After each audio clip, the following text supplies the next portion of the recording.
Hey everybody, it's Party Moses here. So this is the first episode of what's planning to be a sort of a hybrid role-playing slash tutorial game in Grand Tactician: The Civil War. Excuse me. The idea behind this is to expose new players, give new players a sort of a narrative to kind of crunch on while we explore some of the more difficult or occluded elements of this quite complicated game.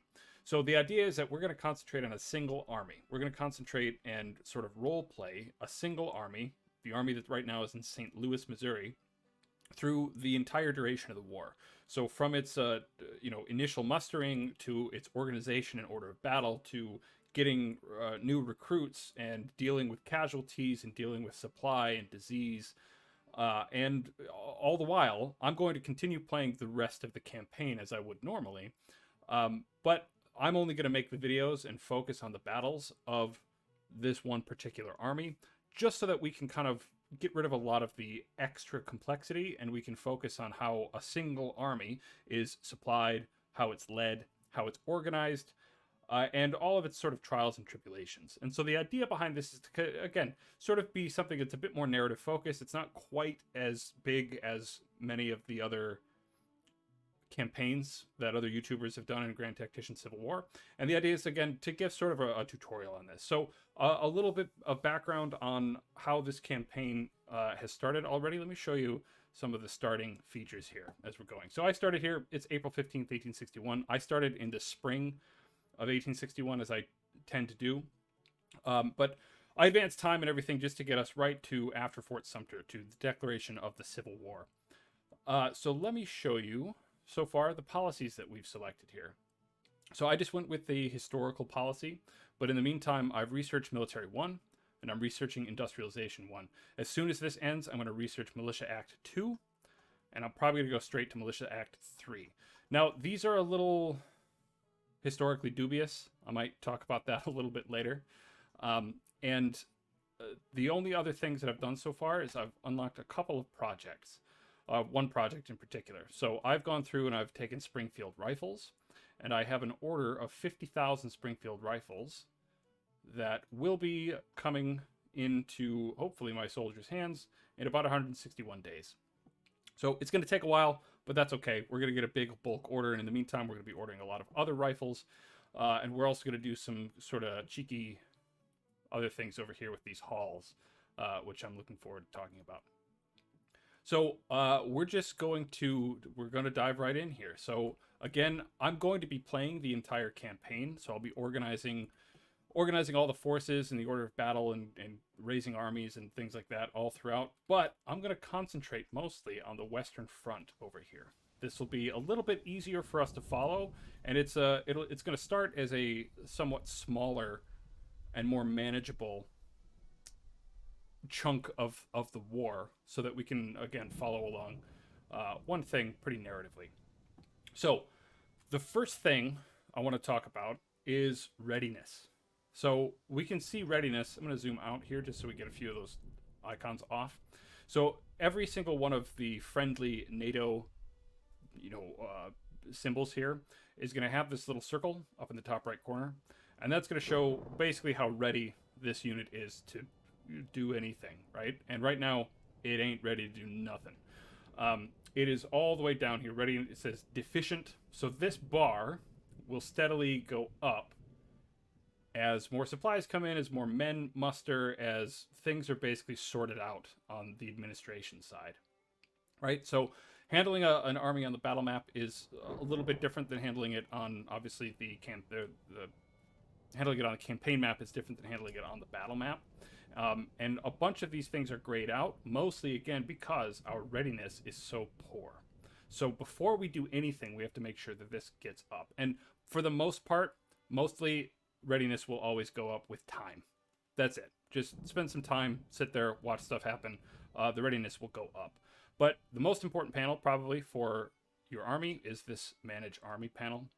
And right now, you can see that the Department of the West is in pretty poor straits. It's under the command of William Harney here. It's got a single brigade under Colonel Nathaniel Lyon of Missouri Volunteers. They're only in for 3 months, just like almost everyone else in the entire United States Army is right now. So the first thing I want to do is get get this organized a little bit differently so it can be more effective when we get onto a battlefield. Now, at the moment, I don't see any reason to replace Harney. He's okay. He's in charge. He's got some pretty decent stats. He's sort of a long-term veteran. So Harney will be fine. I'm not going to replace him until I have a reason to replace him. Lion, on the other hand, I would actually, like, he became somewhat of a hero pretty early on, but he's not quite ready for it yet. So the first thing I'm going to do is I'm going to add 2 divisions to this thing. We're going to organize our order of battle a little bit more coherently, because as you've seen if you've watched my battle tutorials, right now we would have one sort of general staff on the battlefield and a single brigade, and that's manageable, but we want a bigger army, and we're going to want to be able to command the army more effectively. So I'm going to add 2 divisions, and I'm going to replace Hooker. I don't necessarily need to have Hooker around. I'm going to take Edwin Sumner. He'll be my 1st Division commander, and I'm going to put Lion right underneath him. I see Thomas Green somewhere around here.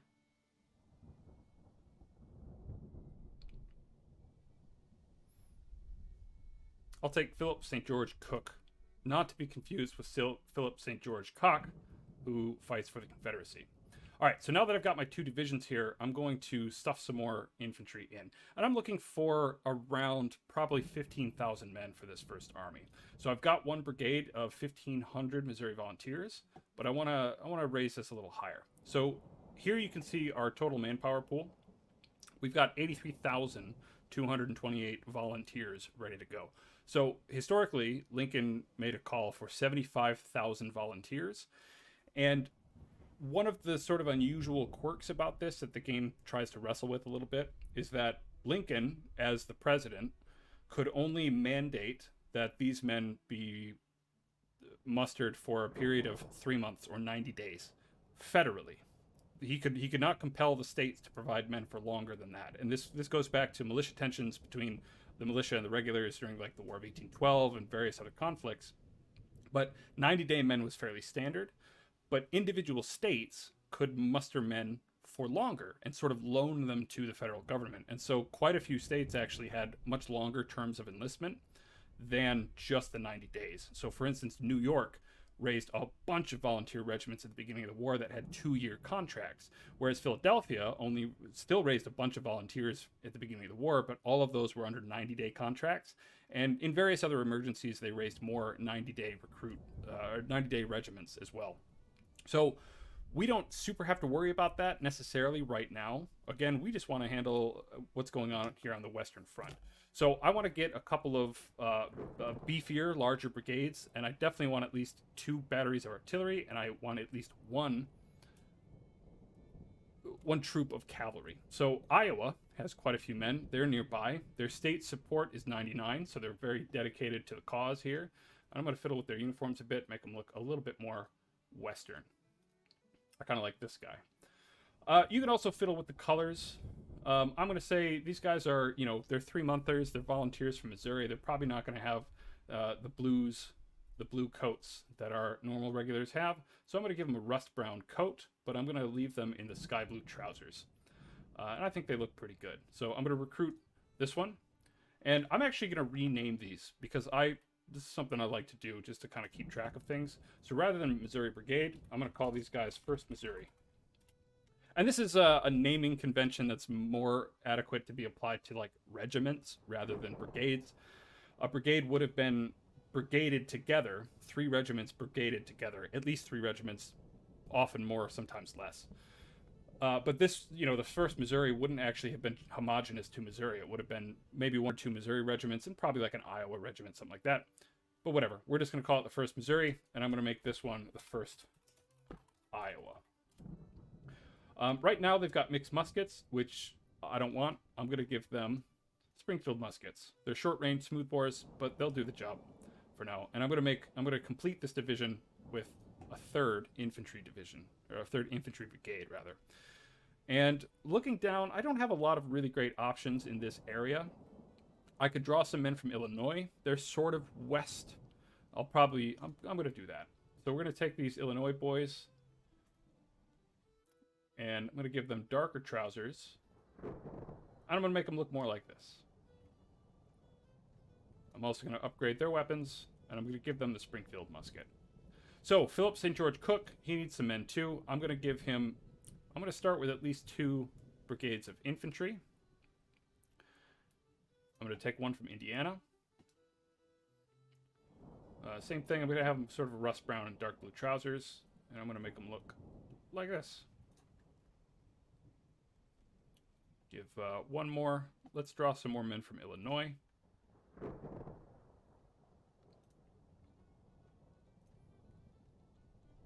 And now these are 90-day volunteers. So in 3 months, I'm going to have to deal with these guys mustering out of the service. And we'll deal with that when we come to it. So for now, let me fix their names here. First, Illinois. First, Indiana. And second, Illinois. So now we're going to have 5 brigades of infantry, which is going to raise our total force significantly. So we've got almost 15,000 men here. So I'm going to complete this by adding a battery to each of these divisions. And now we can use... batteries are only 200 men. So we can take some of these men from, again, these western territories. And we can stuff them into the army here. And I like them with green coats, to be honest. That was sort of a random choice, but I like that. So we're going to have the artillery guys have green coats. And they're going to look like this dude here. So 240 men, Iowa volunteers. And let's see what we have for weapons here. So anytime you want to upgrade your troops' weapons, you go down here to upgrade, and you can change the weapon pretty much any time.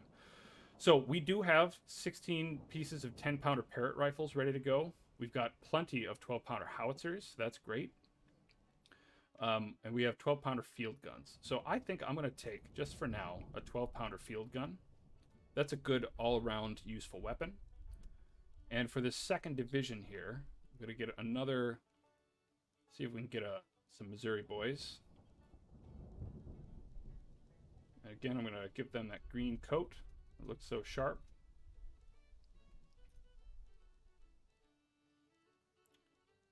And I'm going to upgrade their weaponry as well. And let's see. They'll have 16 guns. I could give them right now the 10-pound Parrott rifle, but I think I'm going to hold off. I'm going to give them the howitzer. So this will be some decent kind of close range, ready to fire artillery here. And I'm going to do one more division. Dixon Miles is all right, but I'm going to replace him. See where Phil Kearney is. Yep, Phil Kearney is available. We're going to assign him as the cavalry division commander. I'm going to add a unit of Illinois cavalry. If I can find Illinois, there we go. I'm going to make it a small brigade. 1,200 men, but they're going to be in the blue coats and the blue trousers. 3-month boys, and I'm actually going to put them under the command of one of my favorite men in the war, Ben Grierson. So Ben Grierson was actually, he was a very politically motivated volunteer. He was actually, he helped Abe Lincoln run for president, and he was a committed abolitionist. And he was pretty critical to the Vicksburg campaign. He led a pretty deep and daring cavalry raid into the South to help sort of distract the Confederate garrison at Vicksburg so that Grant could make his landing. So he's a pretty interesting guy. So I'm going to let these guys accrue. I'm going to go off camera and I'm going to sort everything else out for the rest of the army, and I will check back in with the Department of the West once all these guys are mustered. So game time, this will likely take, it'll be a month until our Illinois cavalry show up, and everybody else should get there a little bit quicker. So we should soon have an army of just over 15,000 men sitting in St. Louis, hopefully ready to repel the secessionists. All right, we are back. So you can probably see, if you look up here at the date, that it's been a bit more than a month since we last saw each other. So there is some news to share, but because we're doing a sort of a role-play campaign, I'm going to save the campfire talk until presumably our boys here in the Department of the West would actually have heard about it. So it is June 10th, 1861, and Washington now has reason to believe that this rebellion won't be put down quite so quickly as they thought. And this is going to sort of germinate in a bit of a crisis here in the Department of the West. So one of the issues is that most of the men in this army are 90-day men, right? They signed up for a single 3-month tour, basically. This was, again, the only length of contract that the federal government could compel from the states or the territories. So most of these guys are only here for 3 months, and we're rapidly approaching the end of their 3-month contracts, which means right now we have 15,000 men in this army, but within a couple of months we will have significantly less than that. So if we need to strike a blow here in the West, we need to do it fast. So Lincoln has wired Harney here and told him, you need to get a move on. There's an army parked outside St. Louis and you ought to get rid of it. Now, this went a little differently historically. Rather than having any kind of like big sort of organized army at the time, it took until about July or August to really organize any kind of Western army, at least around Missouri. This was raid and counter raid. These were basically the militias that had been fighting Bleeding Kansas for years and years are sort of semi-formalizing and striking guerrilla wars and everything. And Lyon here led like an unauthorized militia for the federal side, and ended up arresting a legal Missouri militia regiment that was on the side of the secessionists. I guess not necessarily legal in that case, but rebel and recognized. And he sort of got in trouble for it. And there was a lot of tension over here. So in July of 1861, historically, John C. Fremont, who was actually journeying in Europe at the time the war broke out, was sent over to sort of reorganize the Department of the West. And around the same time, they were starting to raise an army around Cairo, Illinois.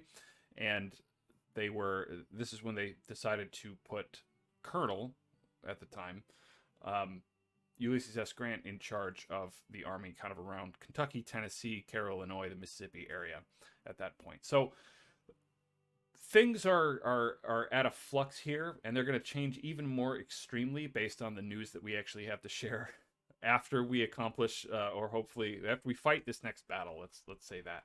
Before we do all that, let's get a bit of a tour of our army here. So we've got our commander, Major General William Harney, he's an old-time army guy. I don't actually know much about him sort of personally as dossier or anything aside from what they say here in the game. But he had been a long-time member of the army and sort of a divisive figure. Now, this wasn't really the makeup of, again, the army such as it was in St. Louis. Early part of the war. It gets reorganized after a bit, but Harney is our guy, and he's okay, right? He's got a total of 8 stars. That's not so bad. He's a bit known, right? He got a 5% bump in his fame because he got promoted to Major General. He's okay. He's okay. He's okay. He's okay, right? So next to the names, you see these sort of green arrows that are all basically saying that his subordinate officers, the other officers in this army, are having a positive effect on all of his stats here. We can look at Sumner and we can see exactly the opposite, right? So he's a bit more famous than Harney. Now, if we had feuds on in this, like mismatched fame between a subordinate officer and their commanding officer might lead to feuds. I think that mechanic is a bit broken as it is in this iteration of the game, and it might get fixed later, but we'll probably have plenty of time to talk about that kind of stuff later. But you can see that the officers around him are actually having a negative effect, or at least it's a plus 1.6%, so it's quite low effect on his stats here. Philip St. George Cook is okay, decent fame, everything else, right? And then we've got Philip Kearny, who at this point is actually quite famous.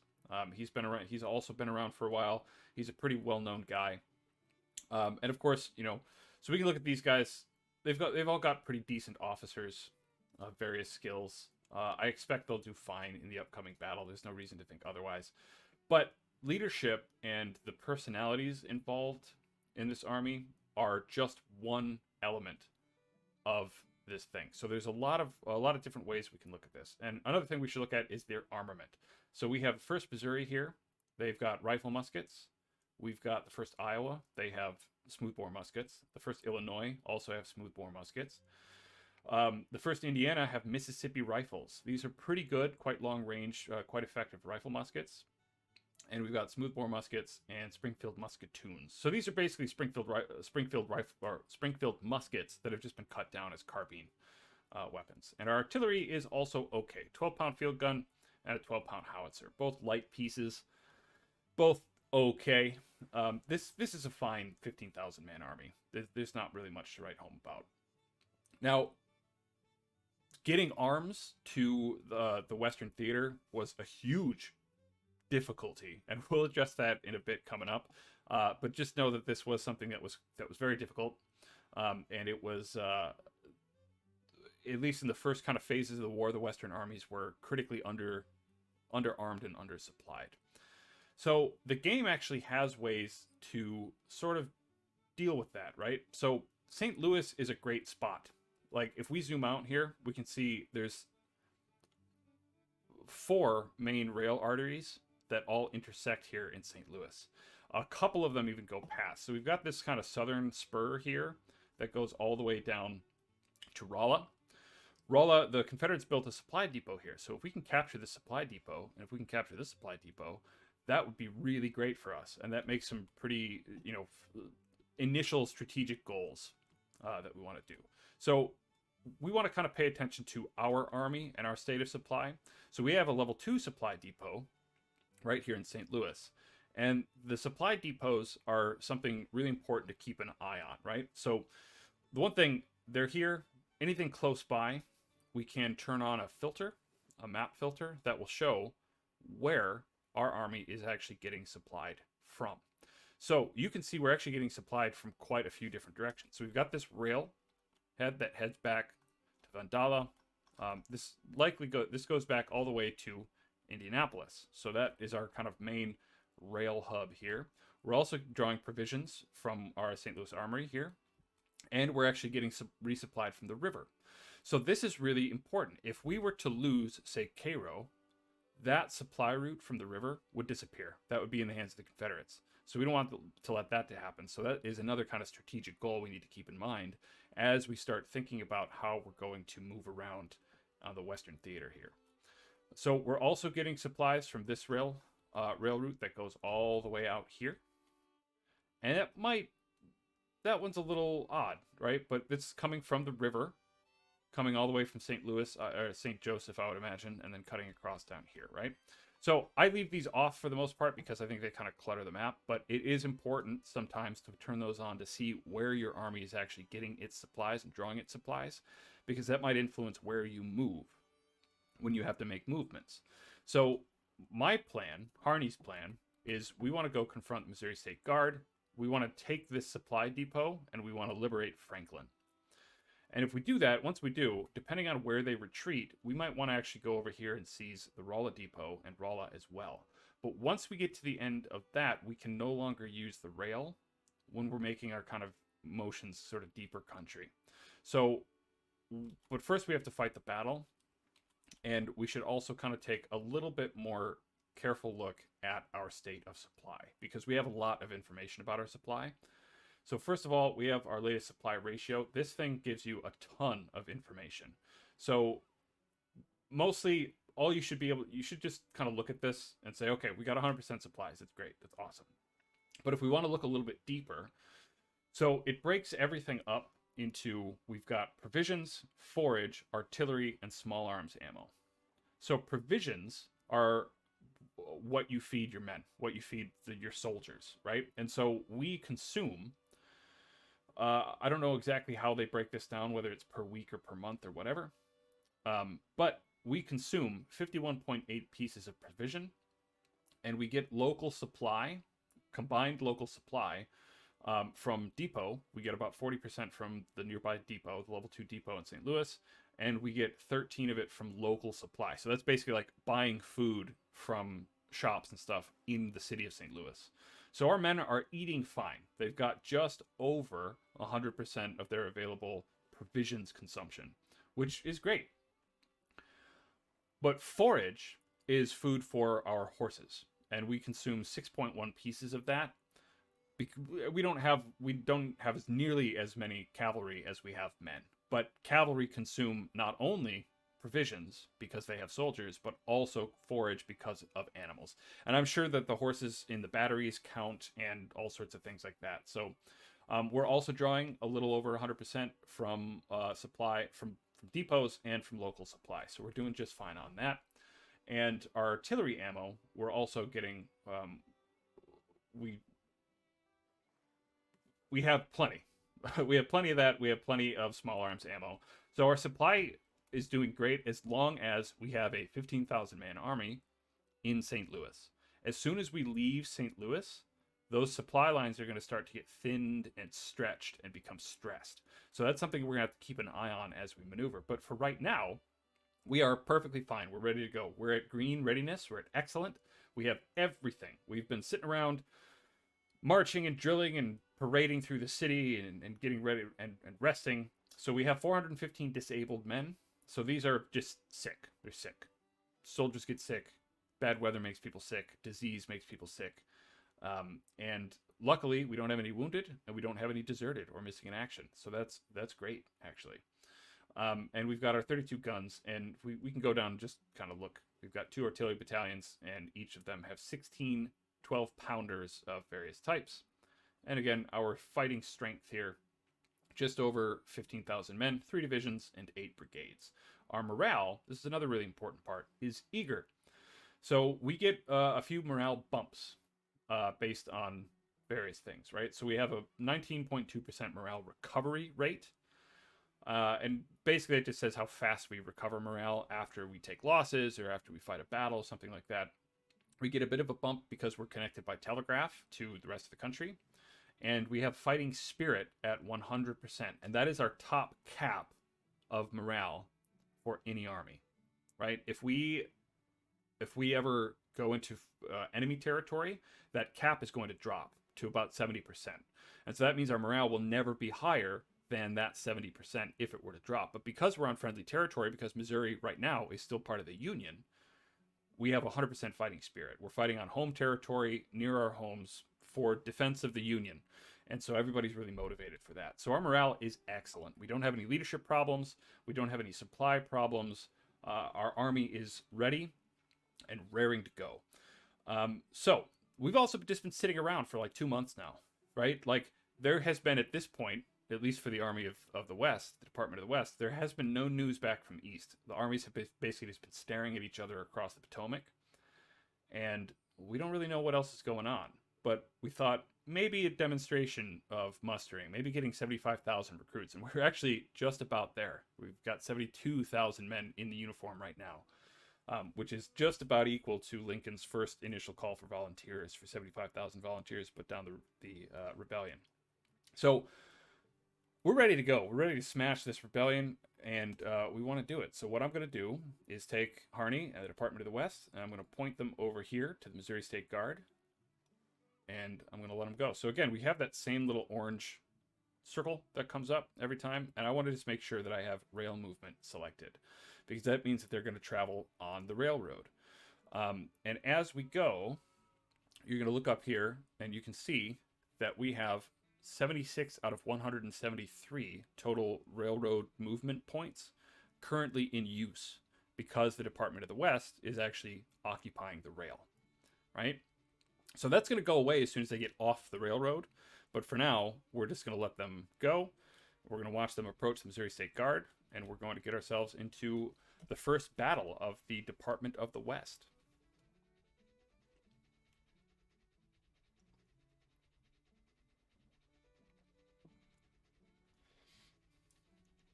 Another couple of things to keep in mind. We'll use these a little bit, the Army orders a little bit later, but stance you want to make sure is selected to offensive. If it's defensive, different stuff will happen. But for right now, we're going offensive. We want to make sure we actually attack Missouri State Guard. So because we think the estimate of their strength is 14,000 men, I expect that they'll put up a fight. If we had a considerable manpower advantage, they might actually withdraw.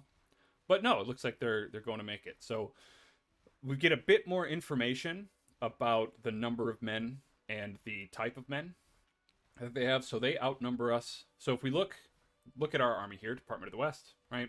We've got a total of 13,382 infantry.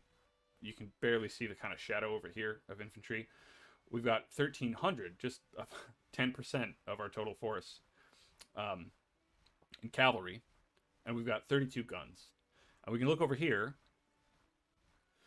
at Sterling Price. And we get a little bit of information about Sterling Price and his goons here too. He's got 11,000, just over 11,000 infantry. And he outnumbers our cavalry by about 1,000 men. But he's only got 7 guns. So I think we're in a pretty good position, and I'm going to say we're going to go for it. We're going to play this battle.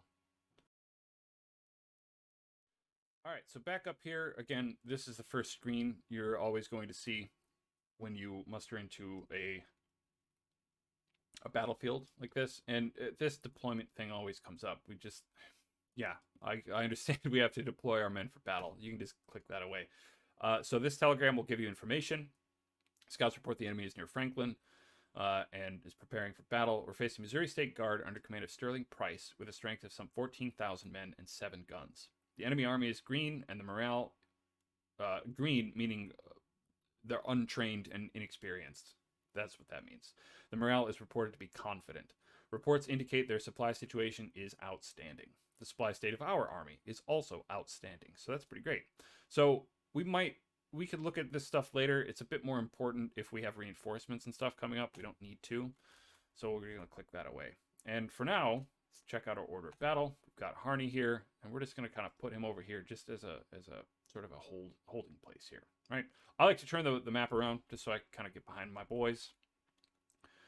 And so first things first, we have to look and find the victory points on the battlefield. And sometimes they're actually quite difficult to spot.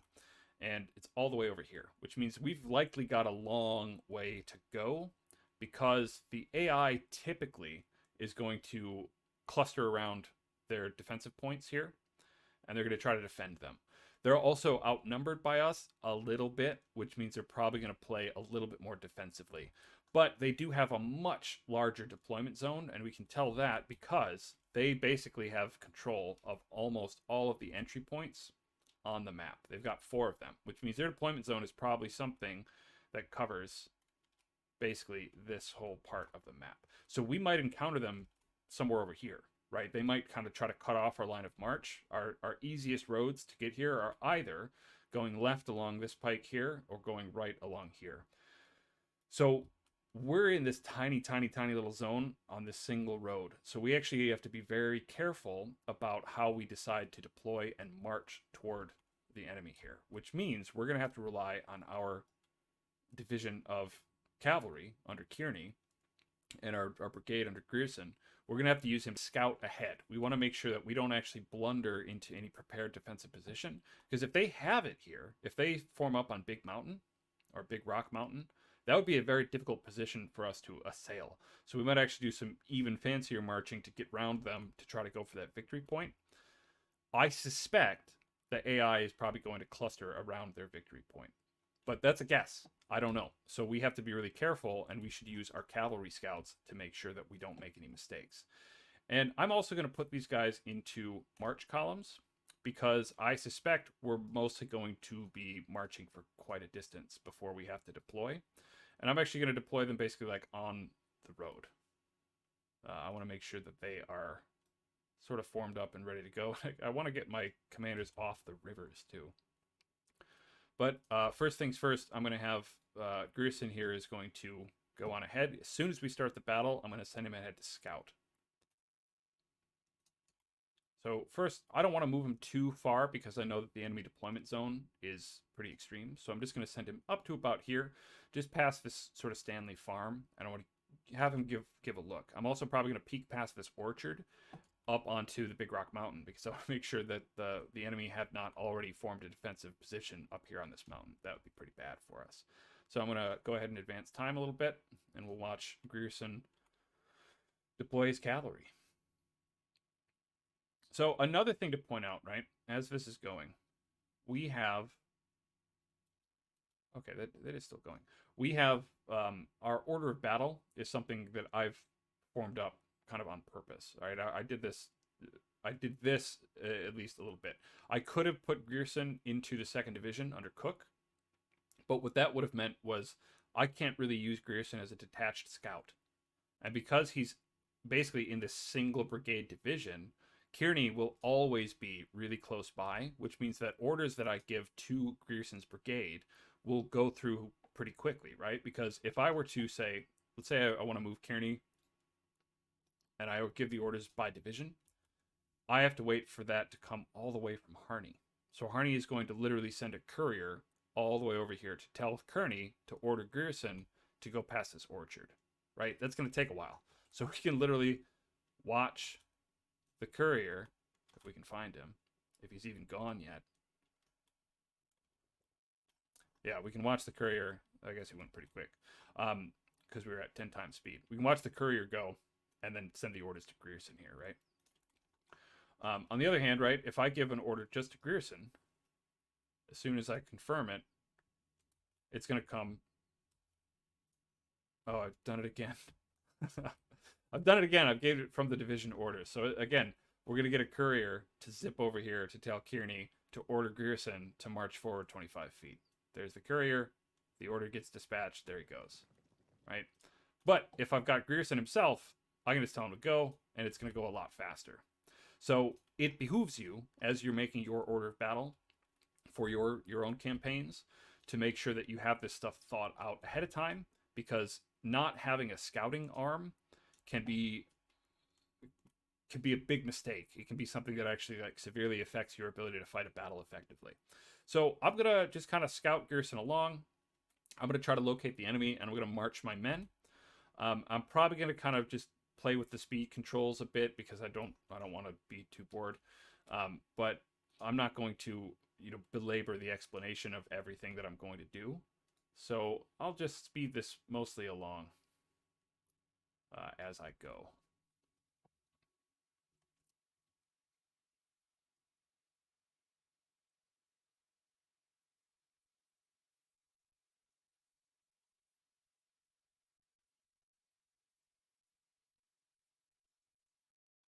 So as Grierson reaches another position from which to scout, I'm going to play with another thing that the cavalry has, which is cavalry scouts. So these are a bit borked in the current iteration of the game. Usually this is like a separate detachment, sort of like skirmishers that you can actually kind of order around a bit more effectively, but you can see they just like don't move. So they stick basically right on the parent brigade. But they do, you can see that there's a really big difference in as soon as I kind of return them, the fog of war kind of closes in around Grierson a little bit more, whereas if I deploy them, the fog of war is going to lift, and we're going to get a much brighter, a much longer kind of distance that we can see.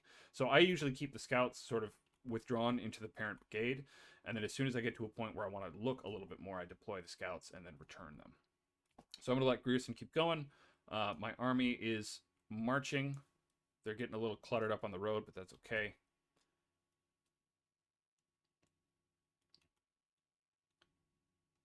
And the next kind of obstacle I need to be really concerned about is this patch of woods here. Enemy brigades are hard to see in woods, and so I'm going to need to get Grierson really close to those trees and deploy the scouts to make sure there's nothing in there before I can head through. So again, I assume they'll be deployed somewhere around here, and I assume that they have dug fortifications as well. So once I spot them, I can come up with a bit more of a formal plan about how to deal with their suspected entrenchments, but I need to spot them first. So I'm going to be, again, real cautious. Just going to advance Grierson just a little bit, about a couple hundred yards or so. And I'm going to continue moving my divisions here forward because I know that the way is clear. Now, one thing also to pay attention to is you can see the sort of where these men are going is following the roads. And that's on purpose. That's a feature of the game to make the march a little bit faster. And you tend to want them to follow the roads because it is faster. But there are times when you might want them to walk cross lots, as they would have called it. And there's a specific order that you can use to activate or deactivate the use of roads, and it's over here under the commander tab that every brigade, every force actually has. You can just go look at that. You can say use roads, and you can disengage that. So because Grierson is scouting, he doesn't need to use roads. So I'm going to disengage that for now, and we can see we've spotted their entrenchments. Now we haven't spotted their men. We've just spotted that they have dug entrenchments. So I was pretty right on my guess of where they were going to deploy, but I want to get Grierson again to take a little bit closer look, and I again want to be a little bit cautious. So I'm going to move him kind of behind these trees. I want the trees to screen him from any potential artillery. The artillery might be able to fire at quite a distance, and I just want to make sure that Grierson stays pretty safe because I don't want him to get into difficulty without any supporting troops behind him.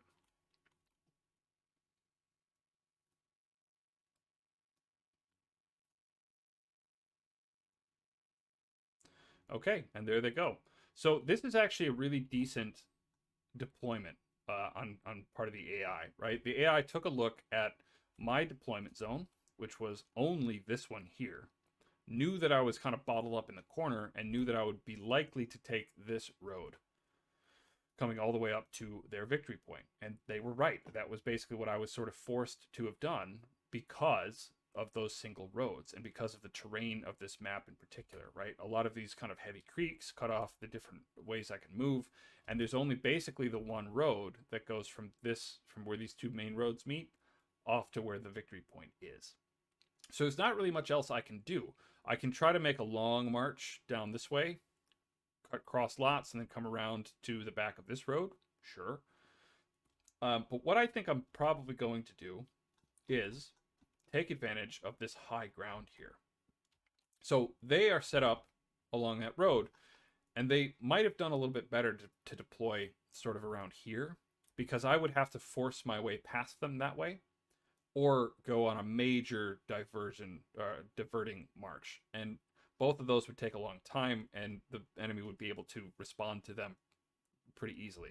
So what I think I'm going to do is I'm going to deploy my men into fighting lines, into two lines up here, just on the kind of inverse slope of the rocky top.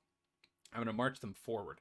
Now this means I'm probably not going to be able to use my artillery very effectively, but that's okay. My howitzers might be able to be useful, but as soon as I start engaging kind of from this tree line, it gives my men a bit of cover, and it gives me an opportunity to cut off, if I need to go over this victory point, if I need to. But I suspect what they're going to do is turn to face my oncoming attack here, and we'll just have to fight a slightly different battle. And that's all right. So I'm going to advance time, and I'm going to catch you on the flip side once I get my men deployed, now that I've located the enemy. All right. So after all that, my men are now kind of deployed. They're still in their marching columns. So I'm going to actually tell them to deploy into double lines, which is how they started. So double line, I like it mostly because it gives basically a 2-brigade frontage. Generally, I tend to have divisions of at least 3 brigades of infantry. And I like having kind of 2 brigades in front with a reserve brigade kind of in the back. That just sort of helps me kind of exploit breakthroughs, or if one brigade is getting really cut up, I can just have them sort of retreat, and then I can use that reserve brigade to come fill that gap. It also kind of keeps the frontage a little tighter, and it's a little bit easier to deal with rather than having really sprawling single line engagements. But it's a thing that's mostly up to you as a commander, having particular preferences with that. So once these guys deploy, I'm also probably going to decouple their artillery and use the artillery separately. I'm probably going to try to march them up kind of over here to the edge of the trees, and I might be able to use them to get a pretty good line on this second line of defenses here, because I am going to be advancing on the enemy's right flank. I'm going to engage Ruggles cavalry over here from the trees, and that's a pretty good spot, but I'm also going to want my artillery to support, especially the attack against this second line, because that looks like a fairly strong defensive position. I might also decide to do something else. Who knows? But for now, I'm just going to detach both of my artillery pieces. And that way I can give orders at the division level to my infantry, who will then just be marching without having to drag their guns along. All right, so let's advance my 2nd division here. And let's advance my 1st division to support them. So you can see sort of how messed up the line is because I'm coming to the sort of promontory of this hill. If you press shift as you're deploying, they'll straighten out and they'll just go basically wherever you tell them, which is fine. So they'll go, and I'm going to start telling my artillery to move through the woods over here to deploy sort of on the edge of the trees. And it's going to take them some time, and they're going to, the artillery especially is going to take a while, and they might take a while to like deploy once they get here, just because that's what artillery does. Now, I'm going to have to be really careful. This is sort of a risky move, putting my artillery on my right flank, because the only unit that I have that can really come over to support them really quickly is Grierson. And I'm not really expecting to use Grierson to fight in this battle all that much. He's got some okay weapons, but he's only a 1,200-man brigade, and it's their first battle. So I don't really want to use my cavalry very offensively in this position, but I am going to move him a little bit closer to the artillery just so that he can support them if we need to. And look at that. So they actually do have a pretty great open, clear line of fire. So they're going to start firing, and that's awesome.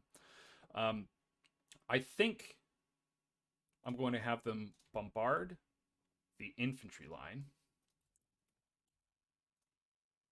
because that's just going to do some morale damage to these men behind the thing here.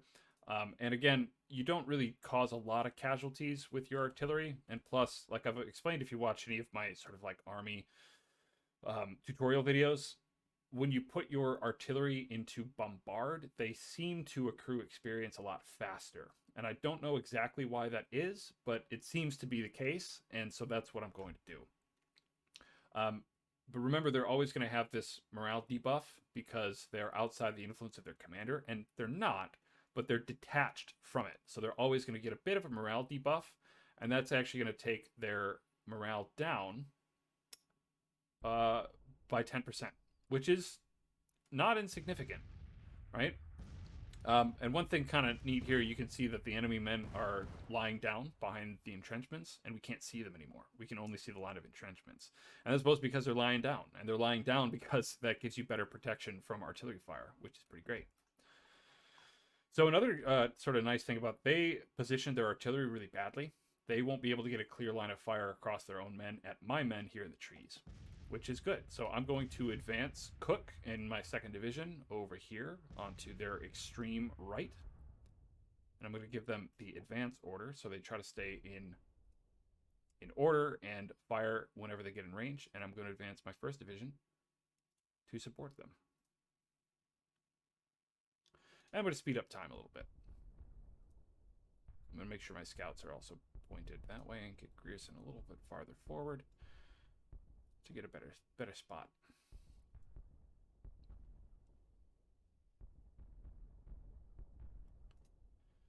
So we also have to keep in mind which of my men have rifles and which of my men have muskets.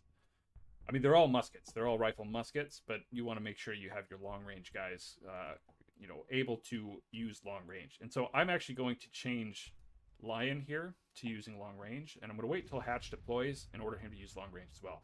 And most players seem to use long range engagement. There's reasons not to, but especially infantry engaging against cavalry, I do want them to use long range because they're a bigger target and I can inflict more casualties much more easily at long range. If I were to assault these entrenchments, though, I don't want to use long range because I'll sit there while getting fired upon by men in entrenchments without being able to do a lot of damage against them. Long range against entrenched enemies isn't going to do anything. You have to get on their flank and you have to get close in order to damage them real hard. And now we can actually see the enemy is responding to our movements, which is great. They're coming out of their entrenchments to engage my men here in the woods. So I'm going to switch Hatch to long range. And I'm going to send Lion into the open here to engage Ruggles' cavalry. Now, as soon as this guy's in long range, I'm going to give him the order to advance as well, because I do want them to be a bit closer, and I've got enough infantry over here that I'm not really worried about a charge from cavalry. Even if they break one of my units, you know, that happens, but I'm going to cut that cavalry up really badly. So, order him to get a little bit closer. And there goes Lion. And I'm going to leave this infantry here at the edge of the trees because they are getting cover. But I'm going to advance the 1st Iowa to support Lion a bit more closely.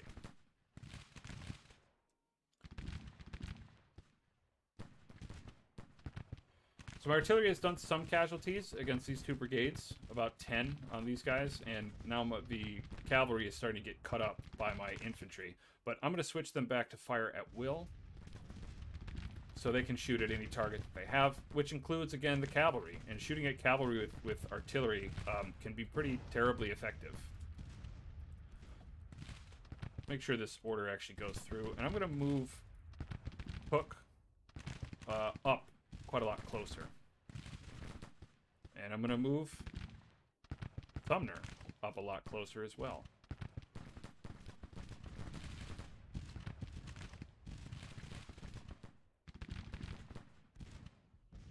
Make sure these guys are actually... Alright, there they go. So, it's something I need to check out over the course of this sort of tutorial campaign. But I think that the speed at which they move and deploy is affected by their level of training. I'm not 100% sure on that, and all of the men here in this army are untrained, so they're all going to move equally slowly no matter what. But I'm fairly certain that training is one of the things that is affected by, or speed of deployment is something that's affected by the level of training. We actually do have Lion here as the only one with poor. Poor is slightly better than untrained. I say slightly, and I mean slightly. It is slightly better. But it's a little bit better than untrained, which is nice. So I'm going to move Churchill up here to support Lion's right, because I don't want him to get overwhelmed by these infantry brigades that are coming up here. And I think my plan with 2nd Illinois here is to move them up onto this high ground over here. And then they can kind of engage down the hill, or I might even send them over here to engage the State Guard artillery. We'll see. All right, John Hatch's Mississippi Rifles might open up in just a second. And yeah, I believe this lag between when they actually arrive and when they sort of deploy and start firing is a result of their level of training. Training mostly goes up from staying stationary in camp, but obviously over the course of 3 months, it does nothing. So we generally, the way that you actually get better trained is by engaging in field battles. Alright, I want these guys to get a move on, so I'm going to order them to double time. And I'm going to advance some time.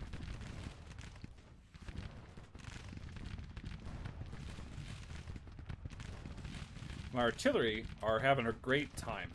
They're having a really great time. I'm actually going to check out how well they're actually doing by looking at my HQ reports. So I'm going to look at the combat report, Union side, Department of the West. And I've basically killed about 200 people, inflicted about 200 casualties against the enemy here. Almost all of them from the enemy cavalry, which is pretty fine. 1st Iowa Light Artillery, 32 casualties. It's pretty good. 2nd Division, 1st Missouri Light Artillery, 14 casualties. Also pretty good. All right, so back at it. Let's watch them go.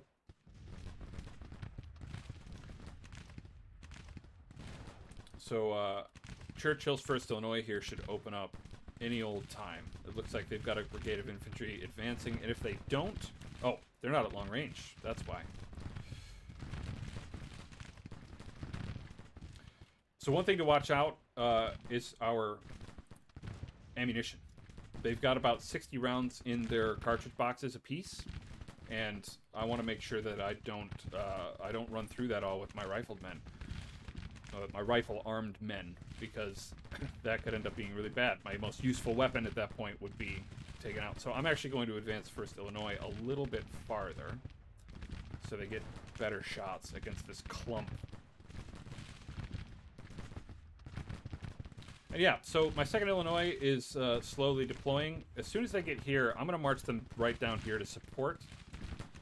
But I'm going to deploy skirmishers from them first to head off into the trees and then come down to engage this artillery. Because they're going to be basically flanked by that piece of artillery. And I suspect they're like 6-pounders. They've only got 7 pieces here. So it's not going to be that big a threat.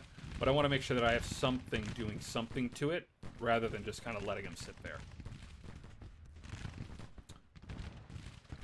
I'm tempted as well to move my artillery up.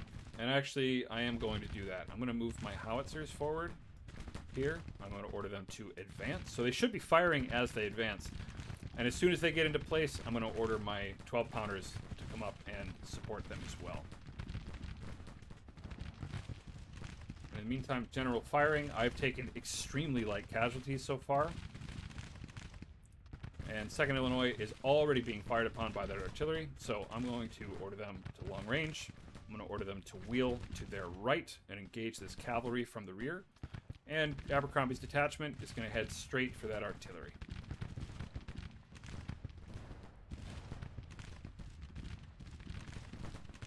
And in fact, I'm going to get Wool's 1st Iowa into action here by also deploying their skirmishers. And they're going to hook around onto the right of Churchill over here.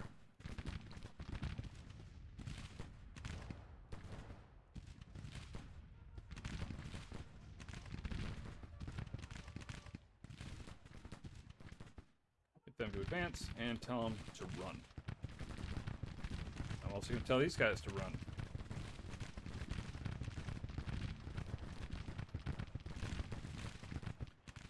So yeah, the enemy's being fairly inactive here, and it's a part of the game. There's not really much you can do about it. You could try to cheese things or throw brigades, or sometimes you can use these commands here, the AI stance commands, and give them these sort of orders. But it always works out a lot worse than it should, right?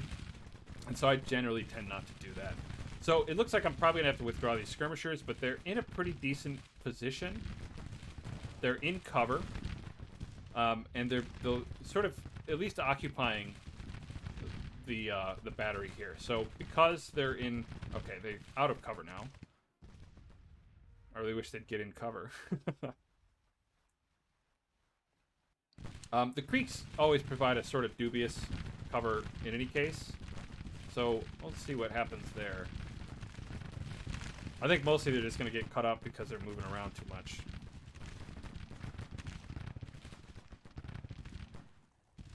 Wolf's detachment has arrived on the flank, though, and I'm going to get them into the action. And again, otherwise we remain taking extremely light casualties. I'm going to move up a little bit more with all of my brigades here.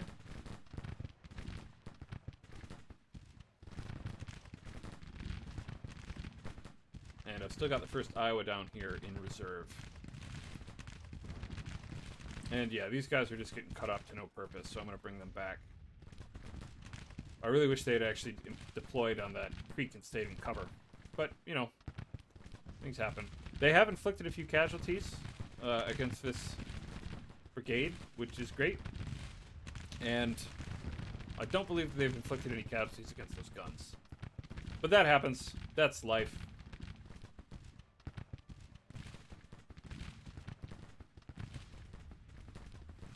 I'm going to wait for Hatch to get into position before I move the 2nd Illinois to 80 degree. Oh, it looks like their cavalry is coming right at me, so that's even better. What's my artillery doing? They're moving pretty slowly.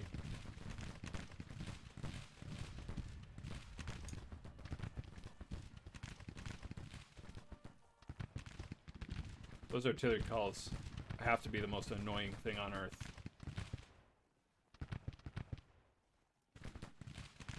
they spam them when they don't have like a shot. And it's just every now and again, if you come over to artillery, you'll just hear pop, pop, pop, over and over and over and over again. And it's, oh man, I wish it's something they would fix. Let's take a look at it. We are doing extremely well in this assault. I've inflicted 1,500 casualties, 10% of the enemy army, and I've taken 77. And you can see, again, the result of bad training. They're sort of deploying in this sort of weird line, and then they're going to fix it before that. It's just going to take a lot of extra time. I'm going to actually advance time to kind of let you watch it. And at this point, there's just nothing you can do about it. Trying to give them other orders just makes it worse. You just have to let them do it. And this is, I believe, this is a feature of the game, right? This is something they've deliberately put in order to simulate the effect of badly trained and inexperienced men. And I think that's actually kind of neat. Alright, this artillery is in a bad spot, so I'm going to pull my scouts back in from Grierson. And I'm going to order Grierson to come in on the... I'm going to order them to charge in, actually, to go real fast. I'm going to want them to support my right, and I want them to support especially my artillery here.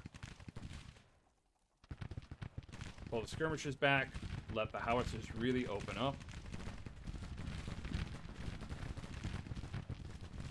Okay, so they are actually firing at my detachment. That's fine. That's great. Alright, and artillery are now inflicting some damage on Colquitt's brigade here. And in a moment, I should be able to see their actual firing arc. It was obscured a little bit by those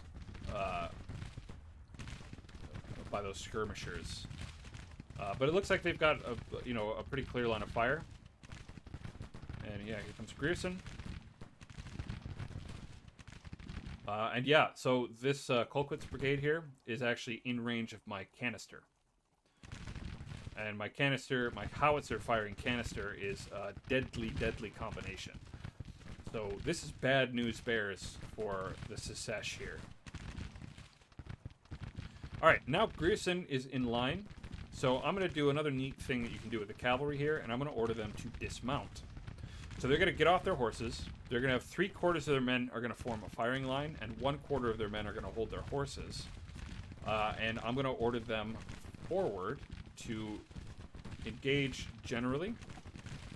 And I'm going to shift my line here. I want to put a lot more pressure on their right to support the movement on my left. I'm also going to take Abercrombie and move him to this creek bed cover as rapidly as he can go, because I want to take those guns. I'm greedy. I'm a greedy man, and I want their guns.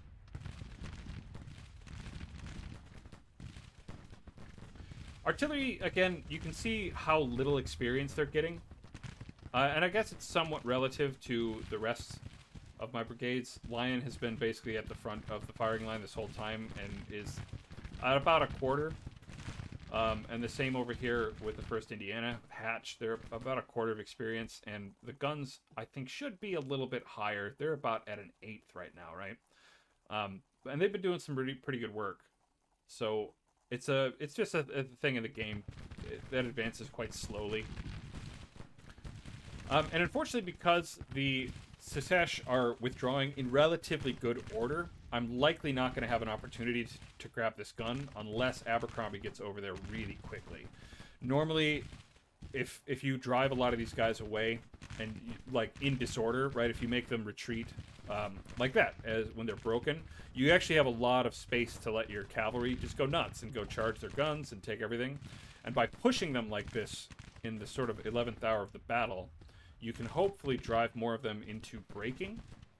And as you do that, you free up, again, a lot of space to mount your cavalry up and to go sort of take targets of opportunity. And it looks like I'm going to see what Abercrombie can do about that. And I'm actually going to have the 1st Illinois try to capture Colquitt. So this is, we're running these guys down. basically. You know, like Total War, you can kind of like charge down fleeing groups of enemies and just mow them down. And this is essentially what they're doing, but the casualties they're counting here are very likely prisoners rather than actually like killing each of them, right? And if you have enough brigades and their morale is low enough, sort of as their force morale, you might be able to capture entire brigades. And it's always worth going for it. You know, it happens very seldom in the last few campaigns that I've run. But it's worth trying for it. It also gets your cavalry to level up pretty quickly. It can be cheesed a little bit, but I think it's a little affected by your level of training, obviously, and especially the exhaustion, right? So they're still cohesive. They're still okay fatigue-wise. They haven't really done much yet in this battle, so they can probably go for quite a while. But as they charge more and more and more and inflict more casualties, they're actually going to become a lot more tired, and they won't even be able to keep up with the fleeing enemies here. So they also sometimes bug out and like don't engage in the actual melee, which is pretty frustrating. But you get about in each charge you inflict about 50 casualties or so. It bumped up from 450 to 500 there. And I seriously doubt I'm going to get Colquitt to surrender to me. But I am going to try to take these guns. And again, they're not good guns. I doubt they're all that useful. But it's always good to capture them. They're pretty expensive at the very least, and that will affect the Secesh just as much as anything else. So now you see Grierson is tired. So his ability to run these guys down, especially through the trees, will be a little bit hampered. So I ain't going to do much more about that. But I do want to look in my HQ reports at the end of the battle. And I want to actually see how many prisoners the 1st Illinois Cavalry have taken, as opposed to, killed and wounded. And I'm actually going to do that right now. Combat report. I want to go up to, it's my 3rd Division here, 1st Illinois. Yeah, I've taken 80 prisoners, and that's mostly from running the enemy down after they've gone. So good for them. All right, and yeah, it looks like we have driven off the state artillery, and we've captured a pile of their guns. So let's just accelerate time. I'm not going to be chasing them down anymore. Just dispatch a team to use this gun, because why not? And it is, if I can click on this, it is a 24-pound howitzer. That's way better than I thought. I thought they were just going to be 6-pounders. All right, as we wrap this up, the last thing I want to show for this episode, this first battle here of June 1861, we're going to look at how the end of a battle, even a successful battle, will affect your troops' supply and readiness, right? So we can look at this sort of after-action report. We've inflicted 3,200 casualties out of 1,500, or 15,000, which is really good. We've taken 171. Extremely lopsided. Absolutely extremely lopsided. And so that's something to keep in mind as we go forward. Like, being the player gives you sort of a magical ability to do much better than statistically most Civil War battles ever were. There were very few lopsided victories like that in the Civil War. Individual engagements tended to be lopsided that way, but battles as a whole generally not. And then at the end of every battle, we get one of these little newspaper reports, and you get a telegram. This is a dispatch to the president in the fiction of the game. That's essentially, this is Harney writing to report to Lincoln what happened at the Battle of Franklin. And it says, the Battle of Franklin has ended with the Missouri State Guard retreating in panic. My command has earned a total victory with the enemy army running for their lives. The enemy has reportedly suffered total casualties of 3,194 men, thereof 429 killed and 84 captured. Their morale is believed to be nervous. Our casualties total 171 men, with 27 killed, 26 missing, and the rest wounded. Morale is determined, with the supply situation acceptable. We have captured 1,990 rifles and 4 guns from the battlefield. And again, we get a tiny little blurb in the newspaper here. Battle of Franklin fought today between the Federal Department of the West, some 15,216 troops and 36 guns. And, it's just a rundown of the same stuff. But it does give a little bit details about sort of fame, right? So in the loading screen, we saw that General Harney became famous because of this victory, and in the newspaper, it mentions him. Especially the leadership of General Harney is on the lips of every citizen. Sources from the Confederacy side report the public unmoved by the recent events. Many are waiting anxiously for more news from the front. So that's because it's a minor victory. If it was a major victory, it would actually have affected the Confederate morale a bit more. But it's only a minor victory. All we did was drive them from the field. We didn't inflict super major casualties or anything like that, and we didn't capture or kill anybody famous. And so it's just a sort of minor victory, a little blip, right? So you can just press escape and get rid of that. And we're going to advance time. And I'll talk a little bit about the quirks of this, right? So as we advance time, the battle actually continues. So if this were a 2-day battle, these guys would stay locked into combat for the rest of the day and the next morning. And so what that does is it allows us in a real-time game, while this battle is being fought, we fight it separately, right, in the battle map. And when we return to the strategic map, the battle goes on for the number of days that it took. Now, this was only a 1-day battle, so it's basically instantly resolving, and we're driving them away, even though it still says that it's 5:45 in the morning on the day of the battle, right, June 14th. So we're going to let that go, and as soon as the enemy sort of withdraws and starts marching away, we can open up our military panel again, and we can take a bit more look at the state of our men, right? So we took, again, very few casualties. We still have the same number of guns, and we can look at our commanders now, and we can see if they have any honors, anything like that. So fame for Sumner, basically the same. Gets a 3% bump because of the last battle. Same with Philip St. George Cook. 3% bump because of the battle. And Kearney got another bump too, another 3% bump, and he's, again, legendary commander.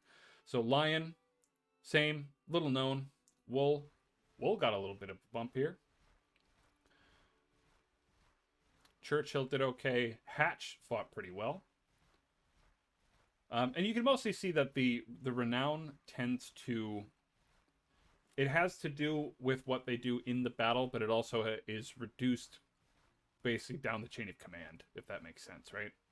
So like this guy, 2.75, where Cook got a bit over 3%. And that it will change depending on the leadership that the guy has and what the unit actually did in the battle. But yeah, they get a little bit of a bump, and it sort of gets kind of worn down here. So Harney, though, is the guy who became famous. So he got a 5% bump in his fame, and if we let time run a little bit, we might actually get an indication from him that he has earned fame. Okay, so let's pause it, or let it run a little slowly. Let's pause the game here, and let's take a look at the state of our supply. So our readiness was barely affected, right? We did just fine because we came in, didn't take any serious losses. We don't have any wounded to take care of. We don't have a lot of ammunition to resupply or anything like that. Although our ammunition is down to 79% for rifle and 65% for artillery, so we did use some. And our provisions and forage are still both at 100%. We're still very local to St. Louis, and we've also, in addition, captured the Franklin Depot, which is great. And I'm going to leave this here.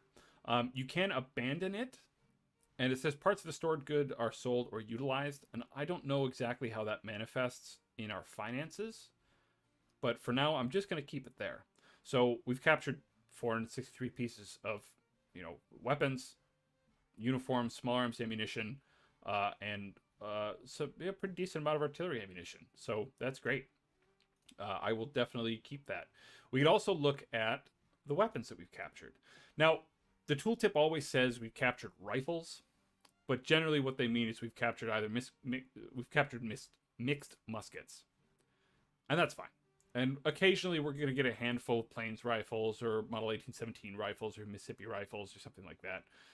But generally, oh, look, we've captured 300 Enfield rifle muskets. That's pretty cool. We didn't have any of those before. So capturing enemy pieces, capturing enemy supplies is a major component of this game, and especially in fighting in the West here. Supply is always going to be critical if you're outside of these rail lines. And so being able to kind of capture supplies and stores from the enemy, especially because the AI tends to plop down and build supply depots, is a way that you can majorly cut down on your own expenses and also kind of keep a running command of your own armies here. So because we were not super affected too much by this latest battle, because we took so few casualties and we expended so little ammunition, I'm not going to do too much more in this episode, but I do want to show a bit of a map filter here. We can check out the front lines. And I should have done this before we started here, but you can see now that there was a big pink blotch that showed Price's Army of Missouri over here. And now that we've driven him away and he's retreating, this front line has changed. So now we've got some neutral areas over here in kind of western Missouri. And we also have a big pink blotch, which is where the Secesh are still holding a corner of Missouri. And now this is actually important strategically. So if we go and look at our military panel, and if I were to just try to add a new unit, this is really the only way I can see to get there. We want to look at Missouri down here. Missouri right now has 63% support, which means that every single unit that I have in Missouri or fighting from Missouri is going to have their morale limited to 63%. That's going to represent their fighting spirit no matter what. So the way that I can bump this up is either by putting more Missouri men in charge of battlefield units or forts, or getting them enrolled into the army. And each one of those guys will raise Missouri's support by at least 1%, sometimes a bit more. Or I can make sure that the Union controls all of Missouri. And that's really hard to do because the AI is probably going to start prioritizing a little bit more of the West. They tend to do that, right? And we can already see they have another army down here. They call it the Western Army. They're mustering it now, as far as we know, and the last news that we got from it was from April. So this is very out of date. They might be much larger at this point and much more powerful, and it's likely that because the front line shows here where they are, that they're probably somewhere in like Springfield, maybe Rockbridge, or maybe just down here in like Carroll. Something like that, right? And so we know that they're probably over here somewhere. So as soon as I want to chase this army down there, I want to try to keep them bottled up. So Harney's going to have to do a little bit of work. But Harney has earned his place. He's going to stay in charge. Now, if this battle had gone differently, if there were major casualties, or if he had borked up the assault, or if he had not had so complete a victory, I might think about replacing him. But he's done okay so far. So I'm going to leave him in charge. But we'll see how things change as they go into July, because as I said, there's a lot of news that came from the Eastern Front that's going to kind of affect campfire stories and dinners and camp life over here in the Department of the West as news filters on over here. So we're going to start our next episode talking a little bit about how the war is going back east, and a little bit more about some of the forthcoming changes into this theater of the West over here. So thanks again for watching. This is sort of an experimental type of a campaign, so let me know in the comments if you like it. And otherwise, give a like, subscribe to the channel, and if you have any questions, go ahead and pop them down there in the chat, or get a hold of me on Reddit. Thanks again.